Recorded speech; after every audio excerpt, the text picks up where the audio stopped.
Yung maganda ako, wag yung pangit ako. Wala na akong pakialam kung anong sasabihin ng inyong outfit about sa akin. Basta paniguraduhin lang nila na maganda yung picture ko. Opisina ninyo ha, na ayusin naman nila yung picture ko. Yung picture na gamitin nila, yung maganda ako, wag yung pangit ako. Sa opisina ninyo ha, na ayusin naman nila yung picture ko. Yung picture na gamitin nila, yung maganda ako, wag yung pangit ako. Sa opisina ninyo ha, na ayusin naman nila yung picture ko. Yung picture na gamitin nila, yung maganda ako, wag yung pangit ako.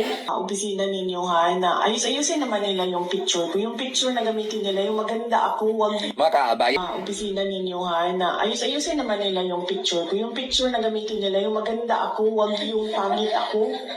Wala na akong pakialam kung anong sasabihin ng inyong outfit about sa akin. Basta paniguraduhin lang nila na maganda yung picture ko. Sige mga makarating ko. Bakit yung mga kalaban ko, magaganda yung mga picture na ginagamit nila? Bakit pangit yung picture na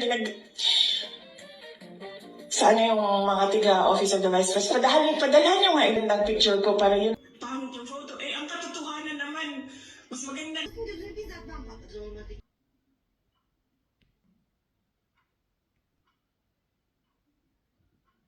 Wala na akong pakialam nyo ha, na ayusin naman nila yung picture ko. Yung picture na gamitin nila, yung maganda ako, wag yung pangit ako.